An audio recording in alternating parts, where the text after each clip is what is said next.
So, Imo State Governor, Governor Rochas, Okorocha, that's the statue building governor, remember? Has instructed traditional rulers in the state to tax at least 2,000 leviable adults in the communities, the sum of 3,000 naira as payment of autonomous community adult development levy. Plenty words. According to the report, any traditional ruler who fails to achieve such a return into his government's purse will have the salaries and allowances suspended, while the communities will be merged with the sister community that meets their targets. Now, what are your thoughts on this? We have a call from the Commissioner, Community Government and Traditional Affairs from Imo State, Honorable Louis Duru. Are you there? Morning, sir. Okay, we should be getting in very soon. You can call us on 070-806-6814. You can also tweet to us at TVC Connect. Please hashtag YourViewTVC so we can read your tweets. We got the Honorable. Hello, sir. Morning. Are you there? Hey, thank you very much. Honorable Duru, welcome to the show, sir. Thank you very much, my sister. Yes. So we heard about this levy, and we're thinking to ourselves, like, okay, why would the government try to levy traditional rulers to get 3,000 naira from leviable citizens? What does leviable adults mean? Okay, thank you very much. And thank you again for your balanced reportage, because the misconception was created by one-sided reports that some of these our people are peddling. Now, this is the true situation.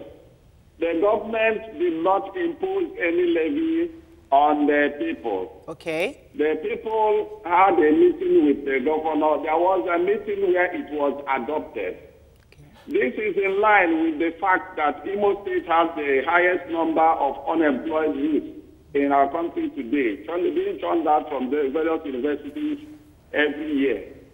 Now, having seen that, the government decided that even in the last electioneering campaign, the only manifesto this government presented was factory, factory, factory, job, job, job. It is well known all over Nigeria. Factory, factory, factory, job, job, job. And in order to achieve that, we had a meeting with various autonomous communities and decided what we called one community, one factory project. Okay. One community, one factory project. Okay. And the communities agreed on partnership with the government on a kind of a funding. So now the communities will contribute 6 million naira, while the government will match it with 4 million naira. Okay. All they have been telling you is that the communities are imposed, that this thing is imposed on communities. It was an agreement. And this money, they have started paying it. Right. The communities came and collected the community registers since September 2016. Right. And they have started complying. Okay. The letter we wrote was only a reminder to an agreement earlier made. Right. Okay. Yes. So the question I have, the question I have now, just to be very clear, so there's no threat from the governor saying to the traditional rulers that if they do not pay, their salaries and allowances will be withheld? Please. Yes, on that issue, everything was said on the day the agreement was made. It was discovered that most people, the quest for autonomous communities in Imo State is more than in any other state. Already, this small state has 644 autonomous communities, and as I'm speaking to you, more than 200 others are fighting to be autonomous. Okay. Some of them are qualified, some of them are not qualified. Okay. In order to determine those of them that are qualified, we gave them a community register. Right. To write the names of all the taxable adults as they claim. Because most of them were claiming we're up to 15,000, we're up to 20, we're up to this and that. Right. We now want a proof to that claim that they are really qualified to be an autonomous community. All right, sir. Yes. And this levy happens to be one of the things we want to know, whether they are qualified and whether they are viable. All right, it's sir. not only to have an autonomous community or an traditional ruler, but to be viable and useful to the people. All right, 1 second. Yeah, go ahead. So help me understand how the levy became necessary. Is it because, you know, other forms of taxes that are legal, that are recognized by law are no longer generating the monies that you can no longer generate what you need through those regular taxes? Well, counterpart funding is still allowed in Nigeria. Counterpart funding as a way of encouraging the communities to participate in the development of their communities. This is not the first time the state government is entering into partnership funding with communities. There was a time when we discovered that most of the community schools, primary schools and secondary schools are dilapidated. We said, okay, let each community pay 250,000 to attract 1 million for us, because those schools were built by the communities in those days. All of the communities paid 250,000, and the government matched it with 1 million naira each, and that money was used. We're only trying to encourage community partners, community efforts. Thank you very much, Honorable. Just one more question, sir. One more question. Yes. Honorable Lewis, you've made a lot of sense concerning defending what the government has been doing, but some people say that the governor hasn't effectively managed the resources the federal government have released to them. They are owing salaries, they are complaining of lack of fund. Money that should be used to develop communities is being spent on building monuments and Christmas and having ministers. There are a lot of places that people are complaining that the government hasn't spent the money meant for the people. The Commonwealth of the states of Imo hasn't been well spent. Why should I now give you my 2,000 naira as counterpart funding for a development that you as a government should have done for me in the first place? Okay. Here in Imo State, we have over 1,000 primary schools. All those schools were built by our fathers. This generation now has a very different mindset that the government must provide everything, and it's a very dangerous thing. Now, let me tell you, say the government has not managed the economy with the money well. This is the only state in Nigeria where the government pays school fees for people in primary school, secondary school, and university. And you know that Imo State has the greatest number of students in universities. You know that. This is the only government that has asphalted over 1,500 kilometers of road. As I'm speaking to you, these works are still going on. You can come and verify. All right. Thank you very much, Honorable. In Nigeria that has employed 10 youths each, 10 each, from each electoral ward, has given them employment, and they are working now. And this is among the few states in Nigeria that have paid up to date their salaries. We even paid the last one on 15th. Okay. Thank you very much, Honorable Drew. We appreciate your clarifying the situation for us. Thank you so much. Now, from what you guys have heard, I mean, what I've heard is that the government is trying to get the people to take ownership of a project, which makes sense, because if you don't, if I'm giving you factories, you're not likely to maintain it the way you know, like, okay, your investment in this. So I think the rationale makes a bit of sense, but at the same time, it's illegal. So here's the it's illegal. I don't think there's any issue of illegality or legality. I think it's the issue of trusting the people, the government to use the money wisely. This is the same way our president said that this generation just wants the government to do everything for them. Same way that this honorable is saying that the people this generation want people to do something for them. The truth of the matter is, it is our money. It belongs to the people. Why would the government feel like the people asking for the judicious spending of the money in a way that will affect them are begging for their own resources or asking for too much? So I agree that there should be counterpart funding. There needs to be ownership. Community needs to be involved in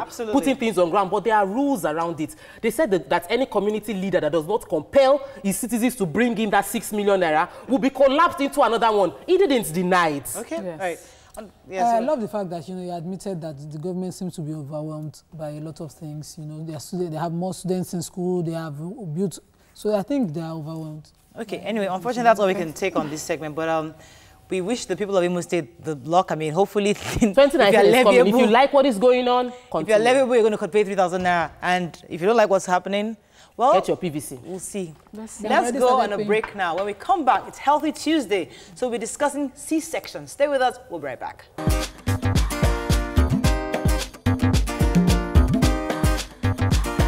Welcome back to Your View. Thanks for staying with us. So, some people claim that cesarean section is the most convenient and best way to quickly deliver babies and still maintain your body shapes, while others believe it's kind of abnormal for a woman to be giving birth through cesarean section.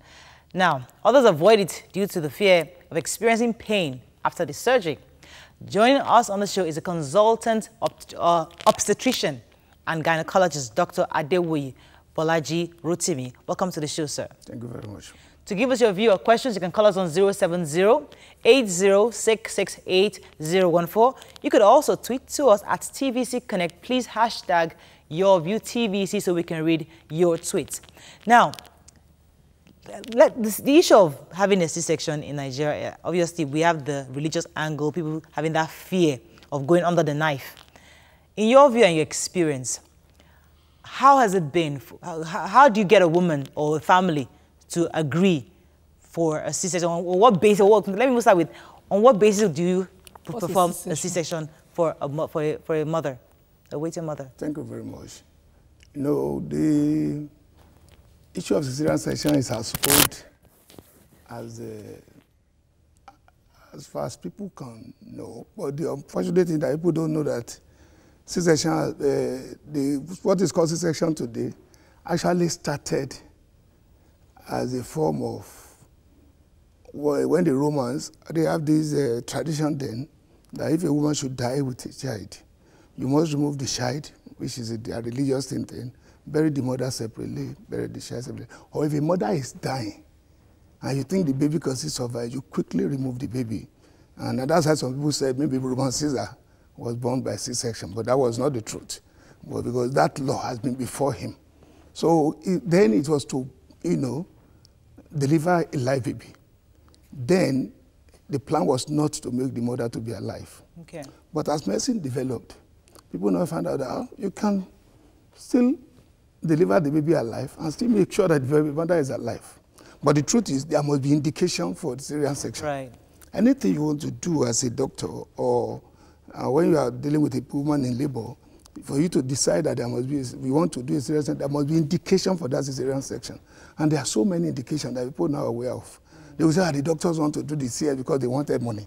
Oh, the Lagos private hospital, they just do CS because they want to make money. It's not. But sorry, but the option of cesarean is trending now. People want to prefer it. So does it have to be an indication, or can a woman just choose to say, I want a C-section? You see, the situation is when you say something is trending, we are in Lagos. Okay. We are seeing some places that even if you say they should do cesarean section, they will be weeping as if they want to die. Lagos. So that's the question I have. That why do we call one normal vaginal birth? They call it normal birth and normal delivery. And then they now call the other one C-section. One is normal and the other one is abnormal, sort of. So when people hear that you should do C-section, they'll be like, why would I go through? This is not the way it's meant to be. It's not my portion. This is not my portion. The normal way is to push my baby out. I would be an Hebrew woman and I will push the baby out naturally. What necessitates C-section in certain cases? Do the doctors just want to make money truly, or some people need C-sections? Thank you very much. Let me first start from that. Like I said, cesarean section is not for opportunity for doctors to make money. It must have an indication, and that indication must be to make the mother and the child to be alive. For example, let's put it this way. A woman is pregnant. The placenta is at the lower segment. And the only way the baby can pass out from the abdomen, from the uterus, is through the vagina. And that is where the placenta is. And if it goes through the placenta, the patient will bleed and die. In fact, blood flow to the uterus around time is about 800 minutes per minute. So it means a woman bleeds for just 10 minutes without intervention. The woman will die. But God is a very wonderful, wonderful God. If you have placenta failure, before you can get to time, you'll have had an earlier warning bleed. Yes. And if you do a scan, you have the placenta there. Yes. Such a person cannot deliver. So in order to make sure that this woman didn't die, that's to protect the woman now. To make sure that so you do a C-section, remove the baby, get the placenta out. But you see our people, unfortunately, when you now go and scan and they said the placenta is low lying, People will not know the implication. They will pray, then they will do this. When they not do the scan later, the thing will have moved on. They say, oh, it has moved up. But if it is a major previa, it will move. And that's why we usually tell people, when you scan around maybe 16 weeks, 12 weeks, and you say, hello, line patient, tell them to come back around 32 and 34 weeks, come and rescan. Okay, sir. Yes, so, okay, sir. Could that now be the reason? Because we've heard that we have like a high rate of deaths. You know, we heard one time when someone said that one of the most dangerous places to have a child in the world. Yes, to have a child is Nigeria. Is this because of the lack of information that Nigerian women have about cesarean section and proper delivery? Or is this just is this religious? You know, why? Or is this that our health sector has a problem? Let me add to that question, sir. Let me ask that question. Do we have the expertise to continually perform this procedure? Because part of the issue, the reason why people are always scared of it is because they feel that fear. Will I survive it? Will I make it through? Some people want to travel abroad to have this kind of complications because they don't want to see whereby they lose the babies or they lose their lives. So do you think we've gotten to that level where we can actually effectively, accurately do that procedure without any fatalities? You see, the problem in Nigeria is that Nigeria is a big country. But I will start from your question. Let's take Lagos. In Lagos, both at the government hospital level and the private hospital in Lagos, the expertise of CS is there. Okay. That nobody needs to go anywhere. Yes. In fact, nobody needs to die from cesarean section. Yes. But I will tell you that if we are not moving, let's say northeast, northwest. For example, the Sokoto governor came out once and said, I think it was the honorable minister, that the old doctors in the whole state is not up to 20. Yeah? So when you now go to the hinterland of those places, who do CS there? In fact, one of the reasons why women died is inability to have access to cesarean section when they were needed. I've just given you an example. The other example is, let's say the baby is transverse. Yeah. The baby is like this across the... In fact, there was a case in Ikorodu that Lagos State government closed down one TBA hospital. They were pulling the babies on until the thing cut off. Hey. Rather than coming to hospital, but you know how people, they will actually say, oh, the hospital is bad, but they won't say the apparatus or the TBA is bad.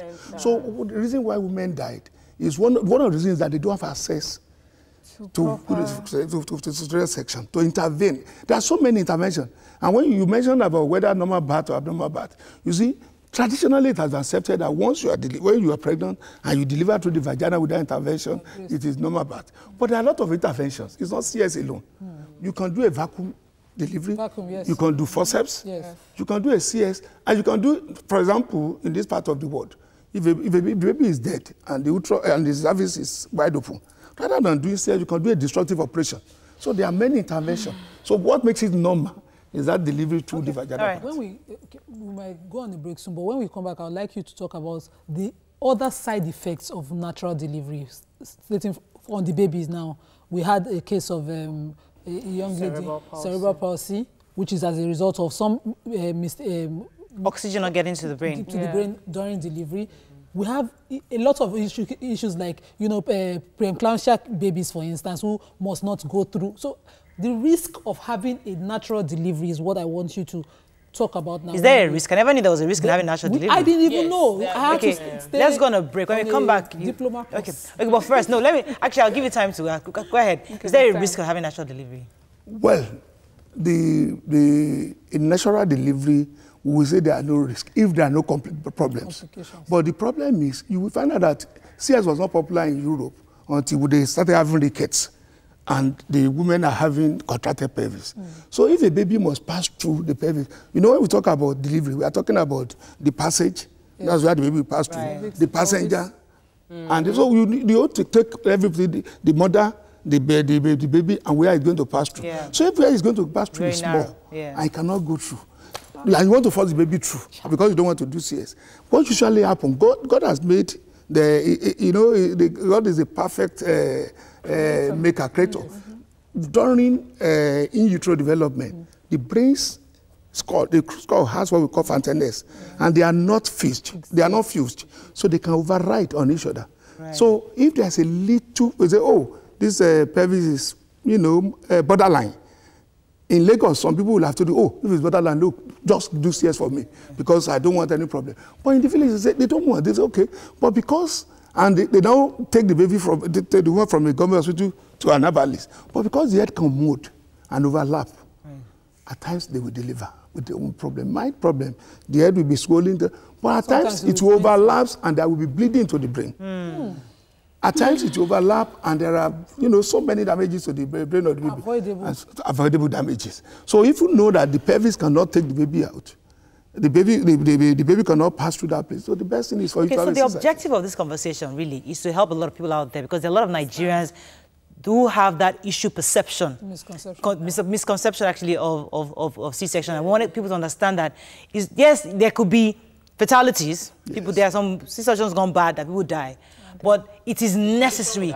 So the decision would have been worse if you don't do it. So the objective side is to help people understand that when doctors request that you do a C-section, they mean well.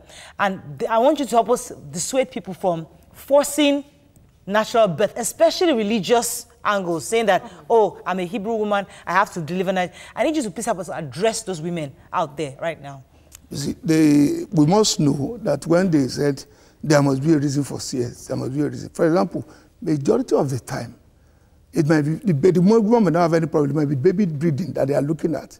Maybe the baby is breathing fast and is about to have issues or died, and you want to quickly take the baby out. And that's why they think there are problem with CS. And when you now tell them, oh, you should have a CS, they will not go and discuss the family. They have started discussing for over 3 hours, 4 hours, 10 hours. Somebody that should have had the immediate delivery. At the end of the day, the baby is dead. They will say, oh, it's the CS. No, it was the time lag. If you will find out that if you plan a CS, there are 2 types that we usually have. We have the one that are booked patient. You have the patient in your hospital, you plan the CS, you won't have any problem. But somebody has gone to an herbalist. If along the line he has been in labor for 2 days. We are not bringing the patient to the hospital. Okay, we have to go on a break now because you're talking about herbalists. So we need to address those that go to herbalists. Stay with us. We'll be right back.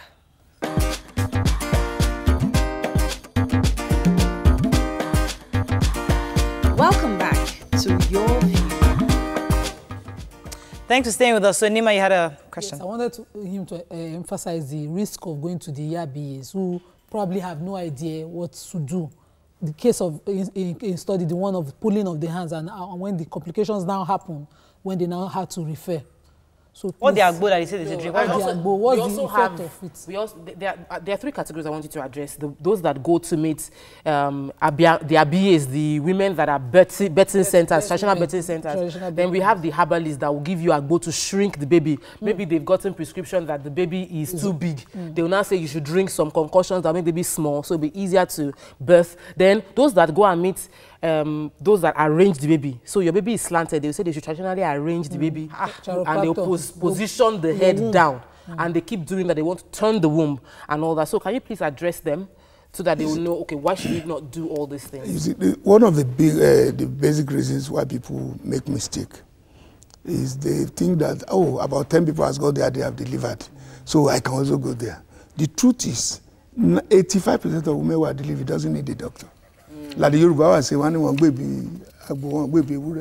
If a woman is in labor, that's why we said normal delivery is midwifery. It's not a doctor's. Any midwife should deliver because it comes naturally. But for those that will require a doctor's attention, especially when the life of the mother or the baby is at risk, then you must listen to your doctors. There is no drug that you will take that will shrink the babies. The fetal growth in utero can be, we can tell you from gestation to gestation that this is how it will grow. Nothing. The truth of the matter is, if you look at those who are doing this Agbo and Co, some of the little research we did, we find out that some of these herbalists will go and bring orthodox drugs, mix it with their own something, and give it to the patient. I mean, there was so many things, but the truth of the matter. How about those that we know that there's a huge number of Nigerian women that do not have access to hospitals, they have access to these traditional homes.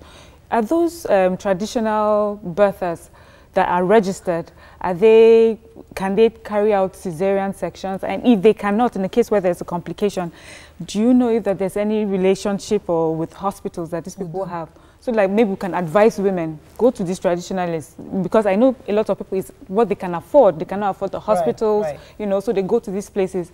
Are there registered centers that these women can go to, and then from there, if there are any complications, they can be moved to the hospital? And are there affordable options?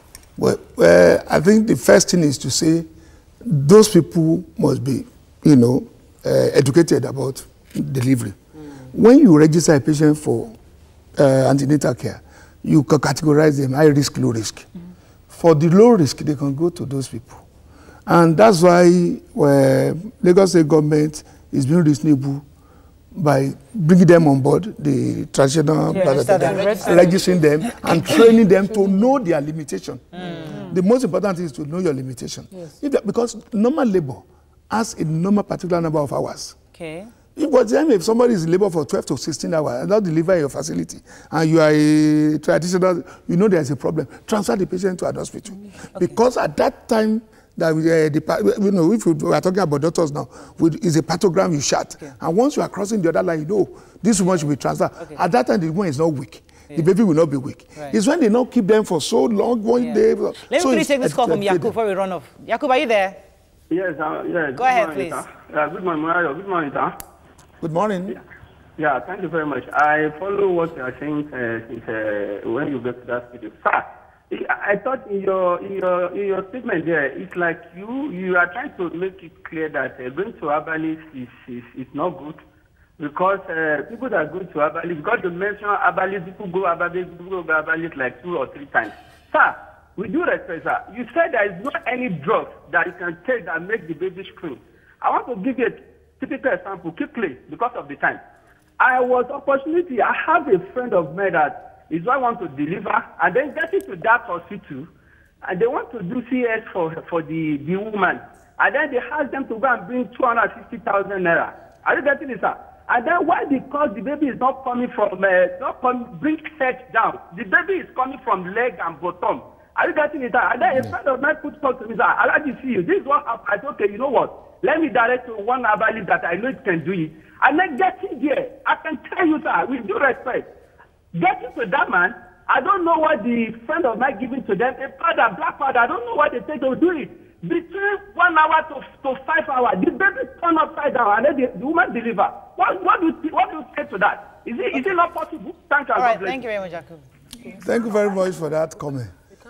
You see, for those of us who are practicing orthodox medicine, our standard is that it must be tested and trusted and reproducible. Medicine is internationalized. The way we practice in the US is the way we do it here in Lagos, is the way we practice, they will do it in London. So the truth of the matter is, if the patient has a breach, something, and it's already, there is nothing that can turn it. However, in Lagos, because it's when you are practicing in the cosmopolitan area, you are careful. In Lagos, one thing I noticed is that when you have breach in a first delivery, most Lagos hospitals, because of litigation, we want such a patient, because it's 2 obstetric complications. First delivery is high risk. Breach is under high risk. So they will say, oh, 2 obstetric complications, CS. However, it does not mean that that woman cannot deliver. Right. So if you give enough time, that woman can deliver. However, I can deliver, the neck might get strained. The hand might have a palsy. You might have a lot of problems. We are the person on the feet. Right. They can deliver. I've said it, that the head can mold. Right. In fact, you can take a patient away from an hospital for CS and the patient will go and deliver. So it's not that there's anything special. Right. Yeah. It's a natural process. Unfortunately, thank you very much, sir. Yes, we run out of time. Thank you very much for educating us on C-section. Please be wise, take the right decision, be sure, get all the information. We don't want to say one is better than the other, but just get the right information so you take the right decision for your baby. Have a fabulous day. We'll see you tomorrow. Bye-bye.